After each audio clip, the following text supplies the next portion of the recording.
বিশ্ব রাজনীতিতে যখন তেল ও নিষেধাজ্ঞাকে ঘিরে উত্তেজনা ক্রমেই বাড়ছে, ঠিক তখনই উত্তর আটলান্টিক মহাসাগরে এক রুশ তেলবাহী ট্যাঙ্কার জব্দ করে নতুন বিতর্কের জন্ম দিল যুক্তরাষ্ট্র।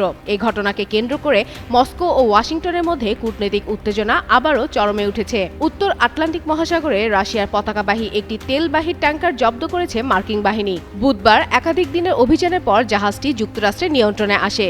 এর আগে মার্কিন কোস্টগার্ড জাহাজটিকে থামার সংকেত দিলেও ক্রুরা তা উপেক্ষা করে এগিয়ে যাওয়ার চেষ্টা করে। রুশ সংবাদ মাধ্যমের তথ্য অনুযায়ী অভিযানের সময় হেলিকপ্টার থেকে কমান্ডো নামানোর পরিকল্পনাও ছিল। জাহাজ জব্দের ঘটনায় রাশিয়া তীব্র প্রতিক্রিয়া জানিয়েছে।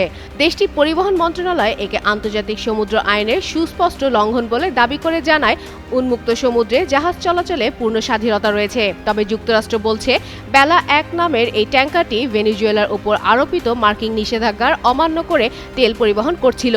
মার্কিন প্রেস সচিব ক্যারোলিন লেভিট দাবি করেন, জাহাজটি ভেনেজুয়েলা, ইরান ও রাশিয়ার মধ্যে অবৈধ তেল বাণিজ্যে জড়িত ছিল। ক্রুদের যুক্তরাষ্ট্রে এনে বিচারের মুখোমুখি করা হবে বলে তিনি জানান। এ ঘটনা ভেনেজুয়েলার তেল, মার্কিন নিষেধাজ্ঞা ও রাশিয়া যুক্তরাষ্ট্র দ্বন্দ্বকে নতুন করে আলোচনায় এনে দিয়েছে।